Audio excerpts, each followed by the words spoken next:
Hey everyone, it's VitaLetum, and I'm doing another episode of Rise Up. It's been a while once again. Sorry I haven't really been able to do videos. I know I said that last time, but He's been busy coaxing me into this. exactly. And that's John. He's going to be talking with me a lot more. It's kind of enjoyable to have someone else kind of co-cast with me and to talk with, rather than just talking to myself over and over again. Anyways, back to the Rise Up episode. This is going to just be about talking about getting back into the game. Because, I mean, I've kind of, past couple of months, I've kind of fell out of the loop with Starcraft. I haven't really been playing that much. My skill level has completely dropped, and I think this is a good opportunity to really describe what this series is about and what I intended it for. Is that the fact that there's people that there's a lot of people, and I know some of the people that are going to be watching this, it's you love StarCraft, but the thing is it takes a lot of time to be good at it. But the thing is people forget that this doesn't have to be a competitive game. This can also be a casual game. Have fun with it. Like, normally you see me playing as Terran in 1v1s, and I decide to play random, and I happen to get Zerg, so it's going to be a ZVZ. And I wanted to be able to have fun with it while getting back into the game, while getting back into be serious, because one of the unfortunate... If you're not having fun, you're not going to get any better.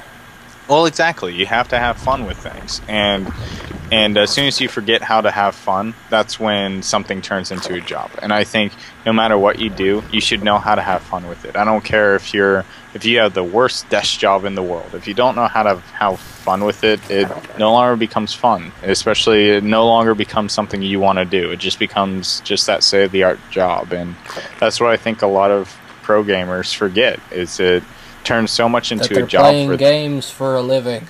Yeah, and they forget that they are playing games for a living.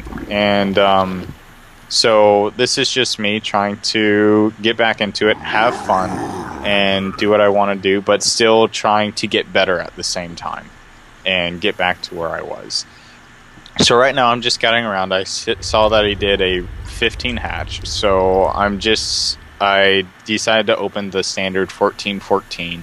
And I just wanted to go ahead and put on some pressure. I don't necessarily want to kill him. I want to keep up with him or catch up with him by applying some pressure with the Zerglings, because I know that I'm going to have Zerglings before he does, and it's going to hit right before he's able to finish his Zerglings, or hopefully that will be the case.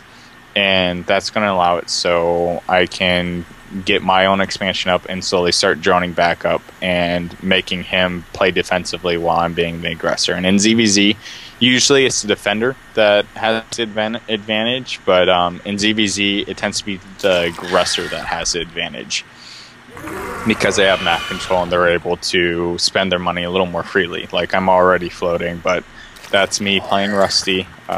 Me just playing like a person that hasn't played in a long time.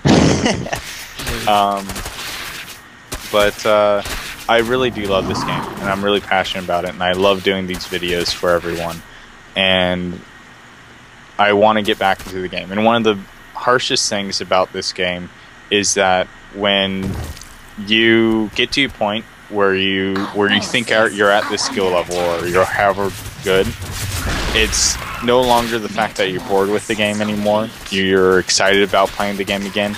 You just get so frustrated, just like I talked about last time we did a video for this series. So you get so frustrated, and this is kind of a different frustration. This is a frustration where you were good and now you're bad, or you were always not very good, but you're a lot worse than what you used to be. And you can, of course, notice that you move more sluggish, you don't spend the money you used to, you don't make drones or SUVs or probes. It's just, you can be really disheartening because you remember the way you used to play, and now you don't play like that. And that can be with any game, and that's mainly with competitive games, primarily, that you see things like that.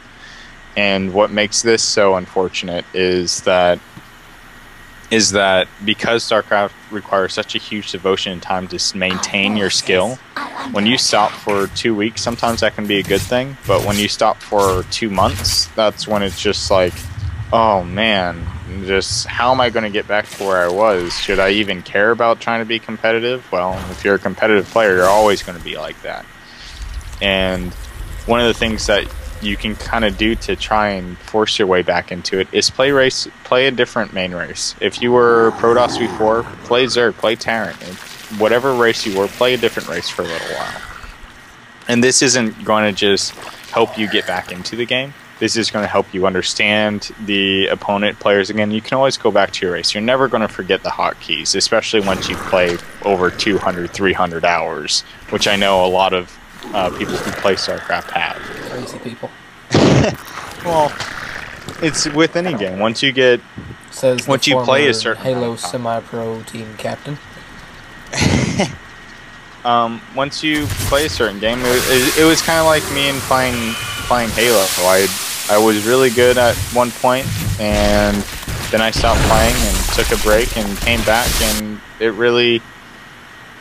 was really unfortunate. And yeah, you got mad at me because I was cheesing, but it was really all scouting intensive. That why I reacted the way I did. I have no idea what happened, but that looked kind of funny. Basically, he played way too greedy, and I punished him for his greed. He didn't want to play Zerglings. He thought I was just going to do a little bit of pressure, and when I noticed he kept on droning, I decided to apply more pressure. Interesting. And so, I mean, this game, it has a couple coin flips, but it doesn't have to be about coin flips. It can be about how you scout. It's all about what style you want to go with, and I enjoy scouting. That was something that I really felt like I was lacking in for a long time, and I started to really wanting to read the game better, because I don't like playing in the dark. There's some players like Marine King Prime, he never scouts, but he always does really well because he has just really strong openers, because he practices openers. That's his focus, is practice his openers and his mid to and late game. He practices his solo play. He doesn't worry about his opponent's play. He just wants to make sure that he's always better than his opponent. And that way, no matter what he scouts, he's always going to be able to make it successful. Me, on the other hand, I want to know what my opponent's doing so I can react to it, and I can be the person to make the decisions in the game. And be able to make the counters appropriate in the game. And going back to getting back into the game, it's really all about your attitude. If you don't like a game, it's kind of like people who play WoW. They get addicted to the game, they stop playing, they get back into it, and it's kind of this off and on motion. And that's the same thing with Starcraft, that's the same thing with Call of Duty, that's the same thing with any game. You lose your skill with it, you try to find something else.